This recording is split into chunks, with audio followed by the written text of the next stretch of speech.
Bapak Ibu yang terkasih, salam damai Tuhan menyertai Anda semua. Terima kasih kalau malam hari ini kita bersama-sama boleh menyatukan hati kita, boleh menyatukan suara kita, doa-doa kita di dalam persekutuan ini. Dan tema malam hari ini adalah penderitaan. Saya akan mencoba untuk merenungkan bersama-sama dari kutipan kitab suci tentunya, bagaimana manusia bergumul dengan penderitaan, dan yang kedua adalah bagaimana Allah menawarkan kelegaan. Allah menawarkan damai, Allah menawarkan kesembuhan, pemulihan. Jadi ini yang akan kita coba untuk satukan antara air mata dan sukacita. Selalu ada sesuatu yang tidak bisa dipisahkan. Permenungan saya pertama-tama akan saya coba ambil dari kitab yang amat sangat populer kalau orang berbicara tentang penderitaan. Kitab apa? Kalau Anda bisa menebak? Benar sekali, betul. Ayub. Ayub kisahnya sangat jelas. Bukan hanya kisahnya sangat jelas, tetapi sikap Ayub sangat jelas. Lalu sikap para sahabat Ayub pun begitu merepresentasikan situasi kita. Begitu memperlihatkan keberadaan kita. Bahwa untuk tetap di dalam iman, kesadaran bahwa Allah itu baik, Allah itu memberkati, bertahan dalam batin kita. Maka pertama-tama mari kita ambil kutipannya. Saya tidak mengutip semuanya. Saya hanya akan mengutip beberapa poin yang akan kita pakai untuk pijakan dalam permenungan ini. Ayub bab 1 ayat 20 sampai dengan 22, dan saya lanjutkan ke Ayub bab 2 ayat 11 sampai 13. Maka berdirilah Ayub, lalu mengoyakkan jubahnya dan mencukur kepalanya. Kemudian sujudlah ia dan menyembah, katanya, "Dengan telanjang aku keluar dari kandungan ibuku. Dengan telanjang juga aku akan kembali ke dalamnya. Tuhan yang memberi, Tuhan yang mengambil, terpujilah nama Tuhan." Dalam kesemuanya itu, Ayub tidak berbuat dosa dan tidak menuduh Allah berbuat yang kurang patut. Ketika ketiga sahabat Ayub mendengar kabar tentang segala malapetaka yang menimpa Ayub, maka datanglah para sahabat dari tempatnya masing-masing. Yakni Elifas orang Teman, Bildad orang Suah, Zofar orang Naamah. Mereka bersepakat untuk mengucapkan bela sungkawa kepadanya dan menghibur Ayub. Namun ketika mereka memandang dari jauh, mereka tidak mengenalnya lagi. Lalu menangislah para sahabat dengan suara nyaring. Mereka mengoyakkan jubahnya dan menaburkan debu di kepala terhadap langit. Lalu mereka duduk bersama-sama dengan dia di tanah selama 7 hari, 7 malam.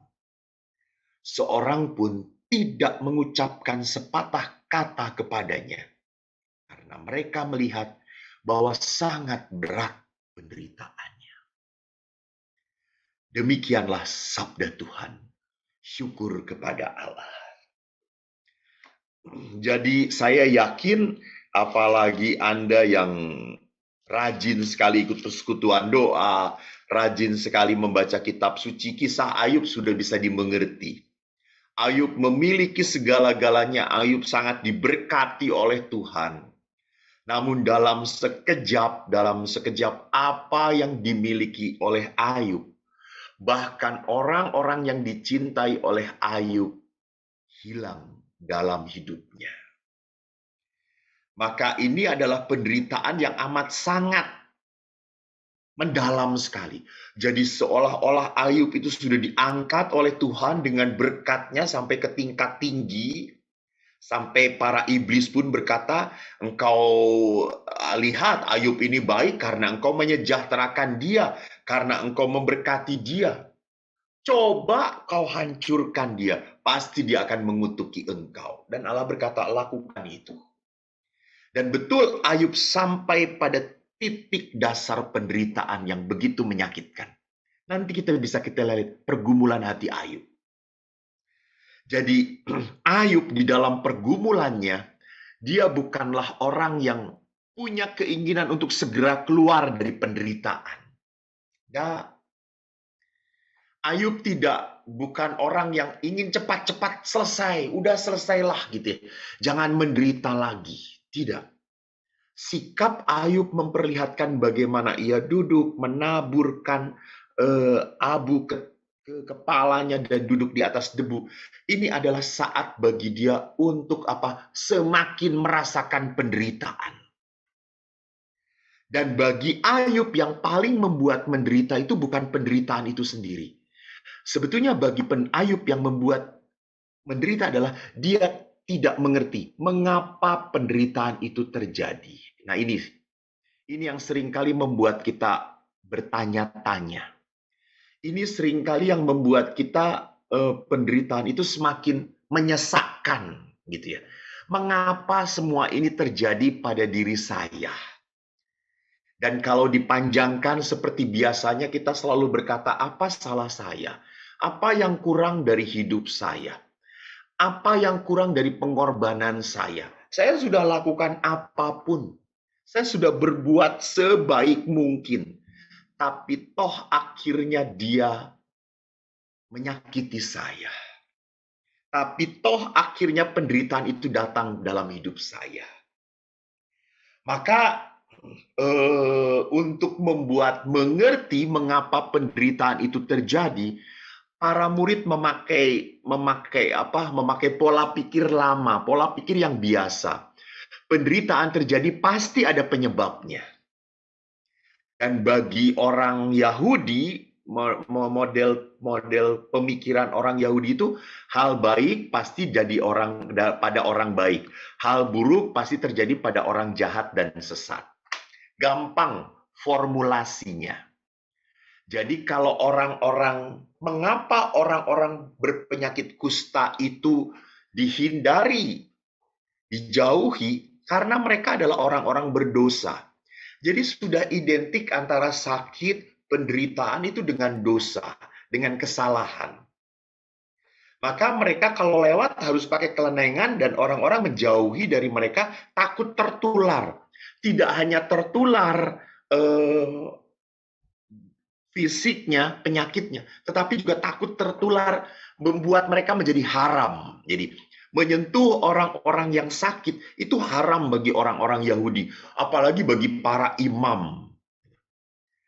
Maka muncullah toh sampai sekarang pun the successful family, that is the blessed family. Jadi seolah-olah orang yang sukses punya segala-galanya itu identik dengan blessed family. Ini mengapa muncul? Ini muncul pola pemikiran ini muncul sejak zaman Perjanjian Lama. Jadi selalu mengidentikan hal yang baik itu sebagai berkat dan terjadi pada orang-orang yang baik, saleh, dekat dengan Tuhan. Hal yang buruk itu adalah musibah akibat dosa, maka terjadi kepada orang-orang yang salah. Nah, kalau kita coba lihat kembali pergumulan hati Ayub, akhirnya Ayub pun mengakui sebagaimana nasihat para sahabatnya. Dia mengakui bahwa dia bersalah. Ayub mengakui. Karena para sahabatnya mengatakan, pasti kamu salah deh, pasti kamu berdosa. Ayub mengakui bahwa dia salah, hanya Ayub merasa bahwa apa yang dialaminya tidak sebanding dengan dosa dia. Gitu ya. Jadi oke, saya berdosa, benar, saya salah, tapi kok penderitaannya berat banget gitu ya. Tolong dong kalau Tuhan itu adil, kalau Tuhan itu baik, kalau toh penderitaan ini berasal dari Tuhan, Tuhan mikir-mikir dong, ngasih penderitaan itu seimbang gitu, seimbang. Kesalahan saya segini, ya penderitaannya juga segini, jangan kesalahannya saya segini, penderitaannya segono gitu ya. Ini kan namanya tidak masuk akal gitu kan. Apalagi kan konsepnya Tuhan Maha Kasih, Tuhan Maha Baik. Di mana ada konsep Allah yang Maha Kasih kalau pembalasan tidak seimbang dengan dosa. Ini kontroversi. Jadi ini menjadi pertentangan. Jadi memang kisah Ayub ini adalah untuk menjawab pertanyaan-pertanyaan manusia tentang penderitaan. Maka Ayub pun menerima apa yang dikatakan oleh Elihu. Elihu berkata, penderitaan ini adalah jalan dari Tuhan untuk memurnikan dan menyucikan kamu. Oke. Ayub menerima. Jadi konsep-konsep dari para sahabatnya untuk mengklarifikasi tentang penderitaan diterima oleh Ayub. Namun, toh pertanyaannya apakah Ayub terbebas dari penderitaan itu? Apakah Ayub dengan lega dan sukacita menerima penderitaan itu? Maka kalau kita boleh kesimpulkan apa maksud penderitaan dari apa? Dari konsep-konsep yang ditawarkan oleh para sahabat Ayub, penderitaan adalah konsekuensi. Kalau istilah yang sangat populer, adalah karma. Lu akan menuai apa yang lu tabur. Jadi kalau kamu membenci, kalau kamu nggak suka sama orang itu, maka jangan harap orang itu akan baik pada kamu. Orang itu pun akan benci pada kamu. Orang itu pun akan menyalah-nyalahkan kamu. Karena kamu bersikap seperti itu. Jadi penderitaan pertama-tama dianggap sebagai apa? Sebagai konsekuensi dari sebuah kesalahan. Hukuman pun adalah konsekuensi dari sebuah kesalahan. Gampang. Anda menjadi gemuk, jangan salahkan, jangan salah dan jangan berkata, saya menjadi gemuk ini adalah percobaan dari Tuhan. Aduh. Gemuk itu karena Anda rakus. Titik. Selesai gitu ya. Dan jangan juga berkata, saya gemuk karena saya keturunan. Ayah saya aja gemuk. Tuh lihat. Gitu. Maka saya juga jadi gemuk. Ini lihat. Gitu. Jadi kita seringkali ya melihat hal-hal lebih mudah sebagai apa? Konsekuensi. Gitu. Lebih mudah melihat nomor satu ini. Yang kedua, penderitaan terjadi agar kita mampu melayani dan membahagiakan orang lain. Jadi konsep ini melayani dan membahagiakan penderitaan orang lain, bahwa di dalam penderitaan kita pun diajak untuk apa? Untuk menjadi orang yang tidak hanya self-oriented, menjadi orang yang menjadi pribadi yang others oriented. Jadi penderitaan itu terjadi untuk melayani dan membahagiakan orang lain. Coba kita lihat penderitaan para orang tua, para ayah dan ibu bagi anak-anaknya. Berapa banyak pengorbanan seorang ibu dilakukan untuk menahan lapar, untuk menahan sakit, untuk menahan kecapean, bahkan untuk menahan kekecewaan, dia tetap tersenyum pada anak-anaknya. Betapa saya begitu prihatin baru saja mendengarkan sharing dari seorang ibu yang suaminya mengkhianati. Si ibu ini begitu sangat ingin menutupi kejahatan suaminya. Dia tidak mau anak-anaknya tahu. Biar saya saja yang tahu. Sampai dia selalu membangun konsep yang baik tentang ayahnya kepada anak-anaknya. Padahal dia sakit hati sekali, padahal dia kecewa sekali. Dan waktu ditanya, kenapa sampai seperti itu? Dia mengatakan, saya tidak mau anak-anak kami membenci dan tidak suka pada ayahnya. Biarlah saya yang tahu sendiri. Biarlah saya yang menanggung kesakitan ini. Lihat di sini. Jadi memang pengorbanan itu punya arti apa? Punya arti untuk kebaikan orang lain. Dan itu semua hanya bisa dilakukan kalau saya melakukan sebuah penderitaan. Jadi sesuatu yang dilakukan untuk orang lain pasti membuat saya berkorban. Pasti membuat saya berkorban. Hanya pengorbanan itu berat atau tidak bisa dilihat dari apa? Dari latar motivasinya, gitu ya. Kalau motivasinya cinta, kalau motivasinya kasih, semua mengalir tanpa beban, tanpa penderitaan. Penuh dengan kerelaan, penuh dengan keikhlasan. Tetapi kalau penderitaan itu adalah sesuatu yang wajib karena tidak ada pilihan lain, gitu ya, maka semua itu dilakukan dengan sangat-sangat kesakitan. Yang ketiga, penderitaan pun bisa terjadi karena kuasa jahat. Itu yang kita lihat di dalam pengalaman Ayub tadi. Jadi ada kuasa-kuasa jahat yang ingin merontokkan kehidupan iman kita kepada Tuhan. Sehingga saya kalau diminta untuk mendoakan orang yang sakit, perminyakan orang-orang yang sakaraat maut di dalam penderitaan, orang-orang yang sakitnya berkepanjangan, entah itu kanker, tumor, yang ganas, atau apapun, saya selalu berkata dalam doa saya, Tuhan, Tuhan tolong, jangan sampai penyakit ini membuat dia kehilangan iman dan cintanya padamu.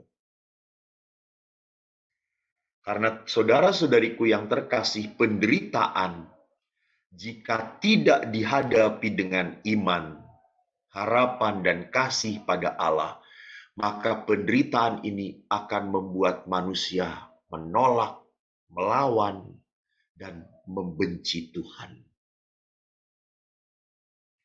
Dan itu berarti apa? Kuasa jahat menang. Manusia tidak bisa mengatasi penderitaan ini. Nah, sekarang kita bisa melihat bagaimana Ayub bergumul dengan penderitaan. Jadi tadi kita belajar tentang maksud penderitaan sesuai dengan yang dipahami oleh para sahabat Ayub. Lalu bagaimana Ayub sendiri yang mengalami? Kan beda toh antara yang mengalami dengan yang dengan yang memberi nasihat gitu ya. Seringkali mohon maaf Bapak Ibu, mohon maaf. Saya waktu sebelum pandemi kalau mendatangi orang yang berduka cita, saya berani mengucapkan turut berduka cita. Tapi saya tidak berani mengatakan, sabar ya, jangan nangis, oke, Tuhan tetap mencintai kamu. Saya tidak berani ngomong seperti itu, tidak berani. Kenapa? Kalau saya yang jadi dia, apakah Anda masih tega ngomong seperti itu? Apakah Anda masih mengatakan ini sebuah cobaan dari Tuhan? Kau harus kuat ya, kau harus kuat ya. Maka teman-teman Ayub pun menarik. Teman-teman Ayub, apa yang dikatakan tadi di dalam kitab suci, mereka duduk dan tidak berani mengatakan sepatah kata pun karena melihat begitu menderitanya Ayub. Ini sikap yang sangat empatik. Bukan menasehati orang yang menderita, tetapi ikut menderita bersama-sama dengan orang yang sedang menderita. That is the empathically behavior. Itu adalah sikap yang memperlihatkan saya sehati, seperasaan dengan kamu. Nah, sekarang mari kita lihat penderitaan itu dari kacamata Ayub yang mengalaminya. Bagaimana Ayub itu menghadapi penderitaan. Ayub secara manusiawi sungguh terpukul. Ia sedih. Dan kesedihan itu sebagai ungkapan kerapuhan manusia. Tanda kehilangan. Jadi ini adalah situasi manusia. Manusia itu tinggal di dunia yang tidak nyaman. Tidak stabil maksud saya. Semuanya bisa berubah di dunia ini. Semuanya bisa hilang di dunia ini. Apapun yang Anda dapatkan, apapun yang Anda dapatkan. Saya sangat sadar sekali bahwa kalau Tuhan memakai saya untuk pelayanan, ya saya amini, saya syukuri, dan saya mengatakan Tuhan lengkapi saya dengan kebijaksanaan. Dan kalau banyak orang yang mengatakan, Romo terima kasih ya, Romo terima kasih ya. Saya tidak pernah mau Tuhan, jangan jadikan saya sebagai orang yang bangga karena karyamu. Bukan. Tidak mau Tuhan. Saya tidak mau. Semua bisa terjadi karena Engkau menyertai aku. Karena apa? Ada saatnya di mana nanti saya tidak bisa apa-apa pula. Mungkin teman-teman pernah melihat kemarin permenungan kami dengan salah satu persekutuan doa di mana saya menghadirkan Romo Joko, teman saya, kakak kelas saya, orang yang sehat, orang yang amat sangat peduli dengan olahraga, orang yang punya ritme disiplin hidup yang baik. Namun tiba-tiba dia harus kena stroke. Jadi hati-hati, banyak sekali peristiwa yang di luar dugaan kita. Itulah dunia kita. Itulah kerapuhan kita. Ini yang mau diperlihatkan. Dan Ayub menghadapi semua itu dengan apa? Menangis. Ayub menghadapi semua itu dengan rasa putus asa. Kenapa? Karena dia tidak bisa berbuat apa-apa. Ayub sedih karena segala keindahan, sukacita, kesenangan yang dialami hilang dan tidak bisa terulang kembali.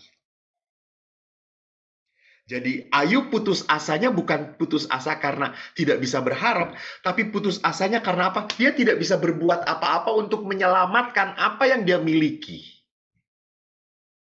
Kalau dia bisa lakukan, dia akan lakukan. Maka banyak sekali orang-orang yang di dalam masa pandemi, banyak oma-oma yang ngomong kepada saya, Romo, anak saya meninggal karena COVID. Kalau boleh Romo, kalau boleh saya bertukar tempat kepada Tuhan. Tuhan, jangan dia masih dibutuhkan oleh istri dan anak-anaknya. Saya saja yang sudah tua, yang sudah tidak berguna ini lagi, tidak berguna. Tuhan, ambil saya, jangan dia. Tidak bisa. Jadi dalam kehidupan seringkali kita putus asanya karena apa? Tidak bisa mengubah penderitaan. Tidak bisa tawar-menawar dengan penderitaan. Bu, jangan sekarang. Saya ingat sekali ada seorang ibu yang sangat tergantung dengan suaminya gitu ya. Karena suaminya begitu baik.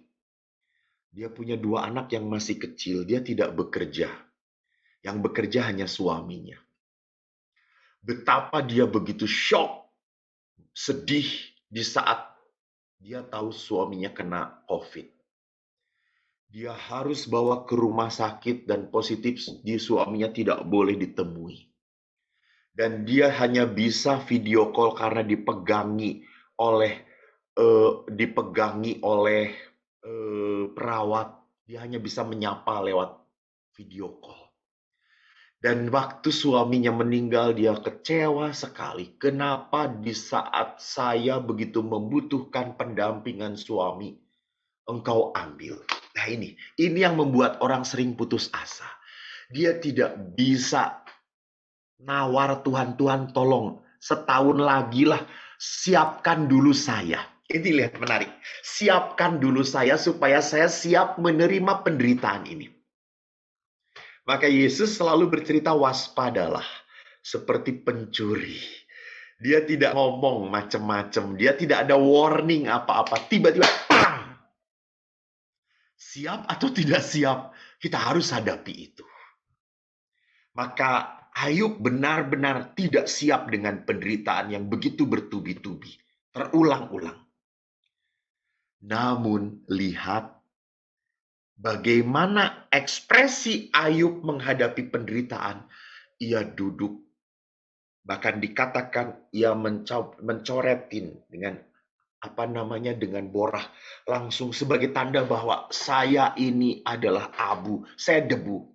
Jadi Ayub itu mau sebetulnya berontak, sebetulnya marah, tetapi dengan menaburi abu dan duduk di atas abu, dia sadar siapa dirinya di hadapan Tuhan. Bagus loh, lihat. Ini simbol yang sebetulnya membuat Ayub semakin sadar siapa dirinya. Maka di ayat 22 bagus banget kata-katanya. Dalam kesemuanya itu Ayub tidak berdosa dan tidak menuduh Allah berbuat yang kurang patut. Ayub tidak menyalahkan Tuhan. Ayub tidak mengatakan Tuhan membenci saya. Tuhan sedang mencobai saya. Tuhan sedang menghancurkan hidup saya. Tidak. Ayub tidak. Ayub tetap menghormati dan mengasihi Allah. Jadi menarik Bapak Ibu yang terkasih, Ayub itu rupanya punya rasa hormat kepada Tuhan tidak hanya pada saat ia diberkati. Pada saat berkat itu hilang pun, Ayub tetap menghormati dan mengasihi Allah. Wow! Wow! Wow! Hebat. That is the faithful person. Ini orang beriman. Gak gampang bersikap seperti Ayub. Kita mudah sekali berkata, praise the Lord, thanks God, hallelujah. When everything come to me, you're blessed, you're blessed, you're blessed. Semua berkat, haleluya, terima kasih Tuhan. Dan apakah kita masih bisa berteriak terima kasih, haleluya, di saat kita dikhianati oleh orang yang kita sayangi? Beranikah kita berteriak haleluya di saat orang yang kita sayangi dipanggil oleh Tuhan? Beranikah kita berkata terpujilah Tuhan pada saat kita tiba-tiba oleh dokter dikatakan Anda sakit kanker? Nggak gampang ya saudara-saudara. Nggak mudah. Saya pun pada saat merenungkan, oh my God. Saya pun kalau tiba-tiba menghadapi itu gitu ya, pagi-pagi tiba-tiba tidak bisa bergerak, oh my God gitu. What happened gitu ya. Saya seolah-olah dipatahkan dari semua mimpi saya, semua harapan saya, semua keinginan saya patah pada saat itu juga. Bayangkan. Kalau besok Anda tidak bisa apa-apa. Dan itu lihat Ayub tetap tidak menyalahkan Tuhan. Ayub tetap menghormati dan mengasihi Allah. Kenapa? Karena Allah adalah pribadi yang layak disembah dan dikasihi. Satu-satunya yang layak dan disembah oleh manusia hanya Allah. Maka di dalam penderitaan kesimpulannya adalah apa? Saya mau menyimpulkan kisah Ayub ini. Di dalam penderitaan, manusia memang tidak akan mengerti penderitaan itu. Tetapi melalui penderitaan kita harus semakin mengerti Tuhan. Ini tujuan penderitaan yang paling utama. Kita harus semakin mengerti Tuhan. Nanti konsep mengerti, mengenal ini akan saya jabarkan di perikop berikutnya yang akan saya angkat. Apa artinya mengenal, mengerti Tuhan? Jadi penderitaan itu seperti apapun tidak akan pernah bisa kita mengerti. Memang tujuan pertama penderitaan terjadi dalam hidup kita supaya saya semakin mengenal Allah. Mengenal kehadiran Tuhan. Maka di dalam permenungan saya yang lain, saya selalu mengatakan manusia itu menghadapi penderitaan harus punya spiritualitas. Spiritualitas itu apa? punya kemampuan untuk memaknai penderitaan. Dan kemampuan memaknai penderitaan itu hanya terjadi kalau manusia dihembusi oleh Spirit of God. Roh Tuhan ada padaku. Kalau bahasanya Yesus gitu ya. Jadi kalau ada roh Tuhan ada padaku, maka saya melihat penderitaan bukan hanya sakitnya doang. Bukan hanya tangisannya doang. Bukan hanya penderitaannya doang. Tapi saya bisa melihat karya Allah dalam diri saya. Justru di situ akhirnya saya bisa mengerti Tuhan seperti apa cinta Tuhan untuk saya ini.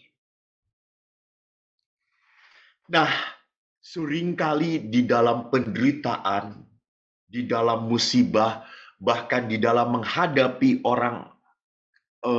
kematian orang yang disayang, kita seringkali tidak bisa setia pada pengalaman salib. Dan itulah yang dikatakan dalam khotbahnya oleh Bapak Paus Fransiskus. Dikala Bapak Paus Fransiskus berkhotbah Sabtu pagi tahun 2013. Bapak Paus berkata, mintalah rahmat yang kalian butuhkan dalam upaya untuk tidak melarikan diri dari salib. Jadi bagus. Jadi kemampuan kita untuk bisa memaknai penderitaan, kemampuan kita untuk bisa mengenal Tuhan di dalam penderitaan harus ada rahmat. Rahmat itu berarti apa? Rahmat itu berarti karya Tuhan yang menembus pikiran kita sampai ke batin kita. Karena kalau kita mikirin terus secara logikanya, penderitaan itu cuma satu. Nggak enak. Iya atau tidak? Iya toh, kalau kita di logikanya, di dalam logika kita sebagai manusia gitu ya, kita ngomong penderitaan, what? Penderitaan? No, no, no, no, no, no, no, no, no, no, gitu. Jangankan penderitaan, orang Katolik suruh doa aja, no, no, no, no, no, no, pimpin doa, no, no, no, no, gitu ya. Seolah-olah doa itu dengan salib sama gitu ya. Jadi di dalam penderitaan kalau masuk ke dalam logika isinya apa? Sakit, air mata, pahit, sedih. Maka butuh rahmat untuk menembus kepala kita sampai ke batin kita, sampai ke jiwa kita. Sehingga di dalam batin inilah rahmat itu bisa bekerja dan membuat kita bisa tersenyum di balik air mata itu, di balik kepedihan itu. Sikap manusia menolak penderitaan terjadi di dalam diri para rasul. Mari kita lihat waktu Yesus ngomong kepada para rasul. Yesus kan pernah ngomong anak manusia akan diserahkan ke dalam tangan manusia. Paus Fransiskus berkata bahwa kata-kata Yesus ini menawarkan hati para muridnya. Menawarkan, bukan menawarkan tetapi membuat hati mereka tawar. Membuat hati mereka sedih gitu. Mereka kan nggak membayangkan bagaimana mungkin orang yang diteriakin Hosana Putra Daud, orang yang disanjung-sanjung banyak pengikutnya, bisa mengubah batu menjadi roti, bisa mempergandakan makanan, bisa menyembuhkan orang sakit. Bagaimana mungkin ditolak? Itu tidak ada di dalam konsep para rasul.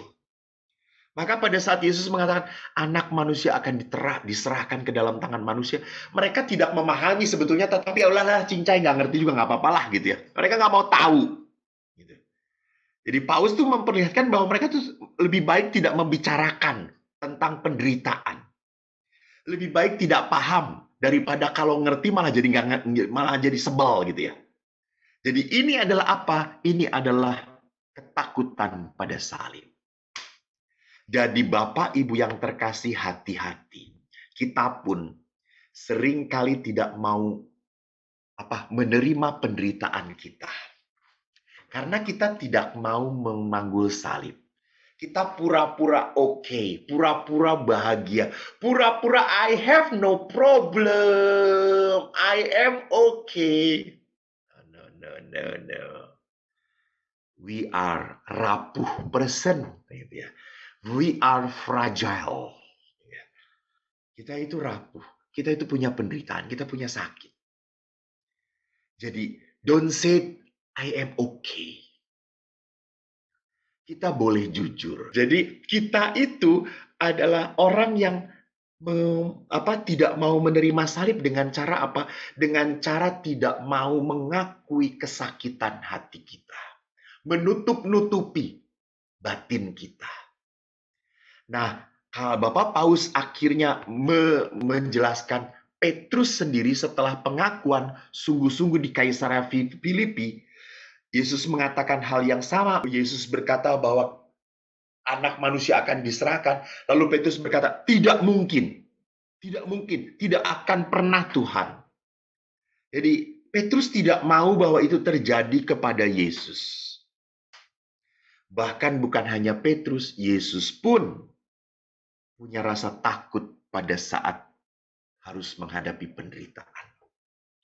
Maka teman-temanku yang terkasih, kalau saya coba ajak kita mengambil ke Taman Getsemani gitu ya. Di Taman Getsemani, Yesus itu berdoa dan mengajak para rasul, yuk berdoa.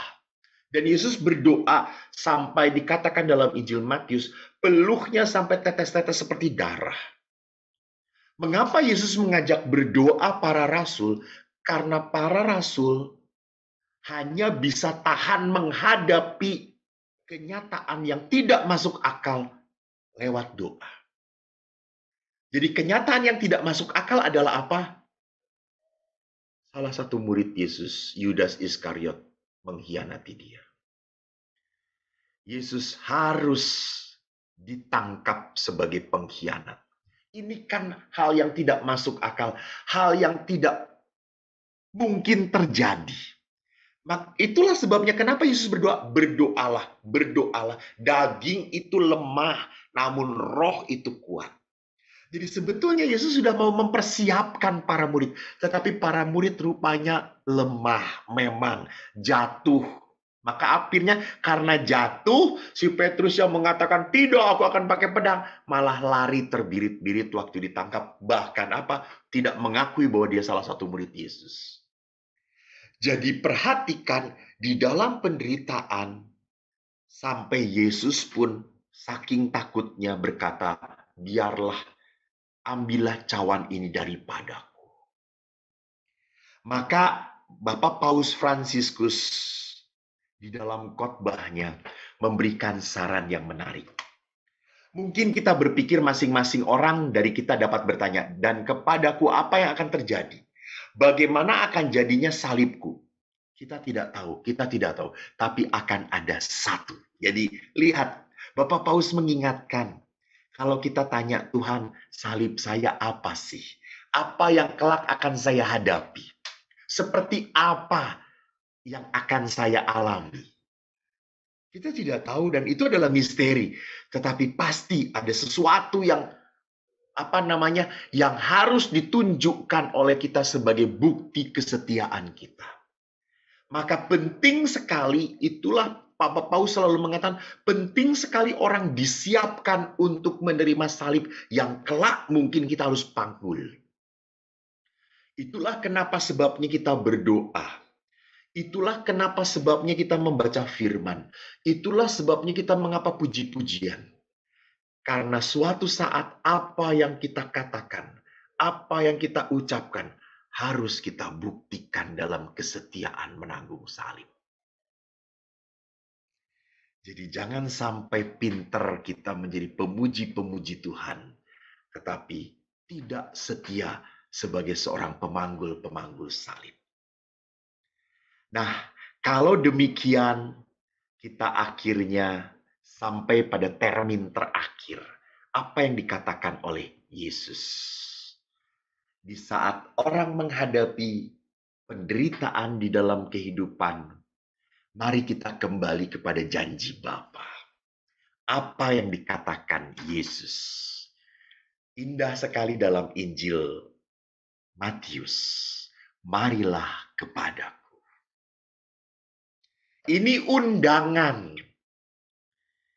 Ini adalah sebuah tawaran belas kasih dari Allah.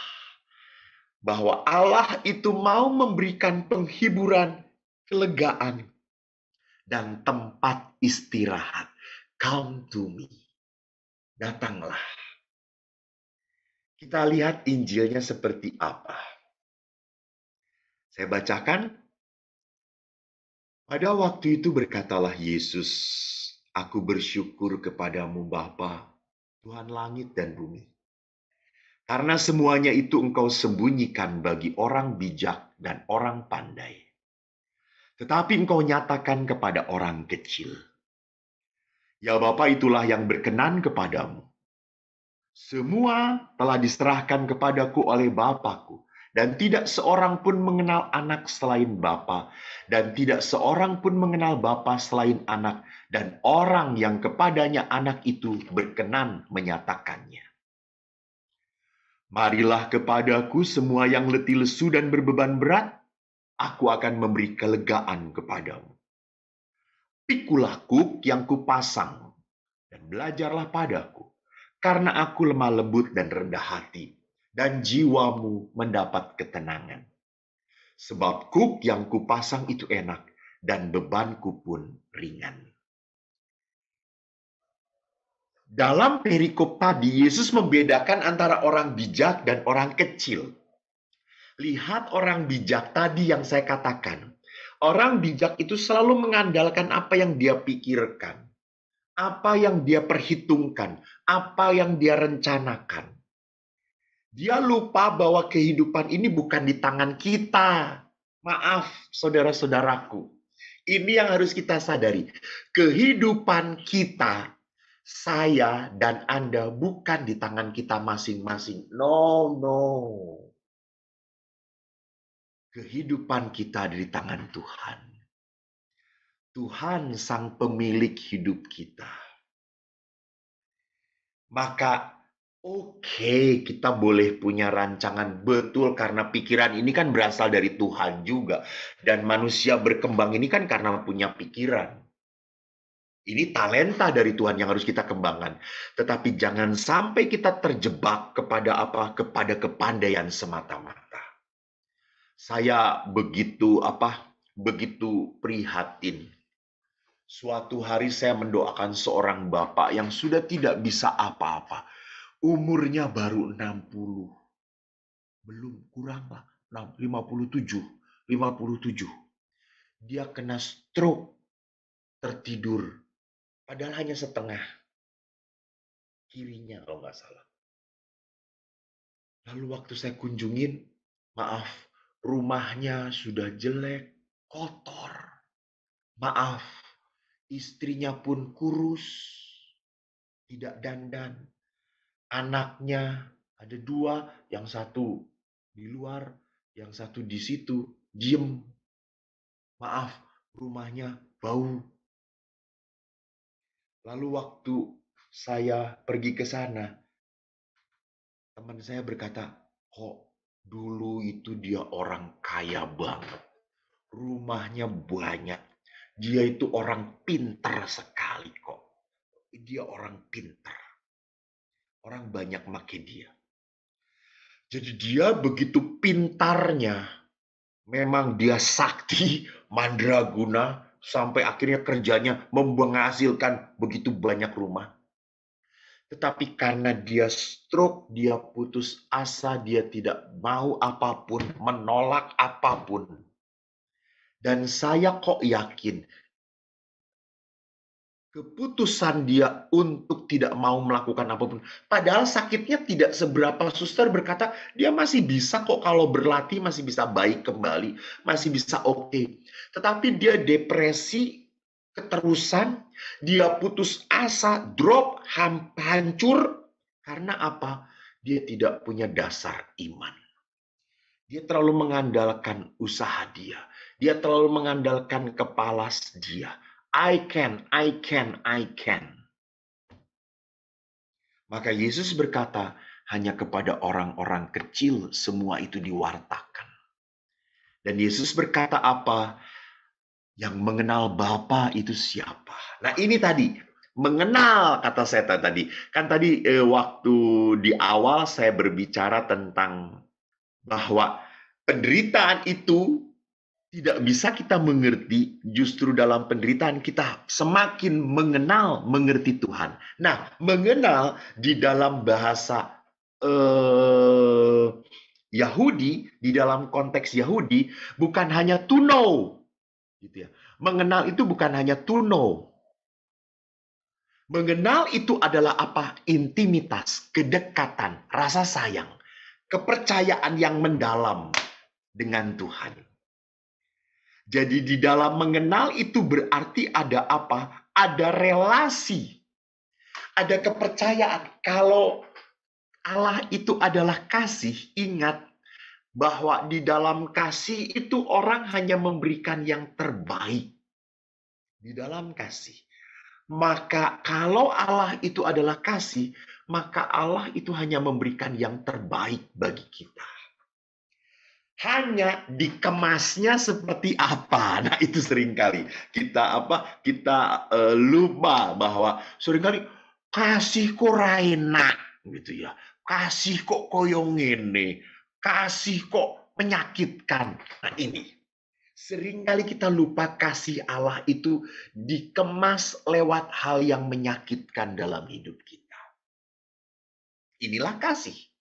Contohnya bahwa kenapa ayah saya marah-marah kepada saya, tidak suka kepada saya, seolah-olah menolak saya, kadang-kadang memukul saya. Apakah dia benci saya? Tidak, rupanya dia begitu mengasihi saya. Tapi kemasan kasihnya memang menyakitkan. Kemasan perhatiannya memang membuat saya sedih. Karena apa? Karena tidak sesuai dengan yang saya harapkan. Tidak sesuai dengan yang saya minta. Gitu. Kalau kasih itu ya mbok, ya dikasih terus. Dikasih, Pak, beli ini. Nih le. Pak, mau ke sana? Ayo le. Pak, mau main di sini? Beli sana le. Pergi sana le. Pak, nggak mau sekolah, mau tidur aja. Tidur sana le. Gitu ya. Jadi kasih itu seolah-olah everything is yes. Everything is okay. That's not love. Jadi kita seringkali terluka oleh kemasan kasih itu. Maka tadi Yesus dikatakan orang yang mengenal Allah adalah orang-orang kecil. Karena apa? Mereka semakin intim dengan Tuhan. Maka pada saat orang semakin intim dengan Tuhan, percaya bahwa Tuhan itu kasih, maka dia sadar Yesus itu menjanjikan kasih, penyembuhan, dan damai. Dan ini semua hanya didapatkan oleh orang-orang yang mau datang dan mengalami hidup bersama Yesus. Maka terakhir, bagaimana orang-orang bisa mengalami dan hidup bersama Yesus? Maaf, orang yang bisa mengalami hidup damai bersama Yesus tidak mungkin orang-orang yang penuh dengan kemarahan. Tidak mungkin orang-orang yang dipenuhi dengan rasa kekecewaan, rasa ketakutan. Tidak mungkin orang itu punya kedamaian, punya sukacita. Maka dalam Misericordia Vultus, tulisan Bapak Paus Fransiskus mengatakan, buanglah kemarahan, buanglah kemurkaan, buanglah kekerasan, dendam. Ini syarat utama untuk hidup damai dan sukacita. Halo, saudara-saudara. Jadi kalau isi hati kita masih berisi marah, jengkel, tidak suka, keras, maka damai dan sukacita Tuhan tidak akan pernah bisa menembus batin Anda.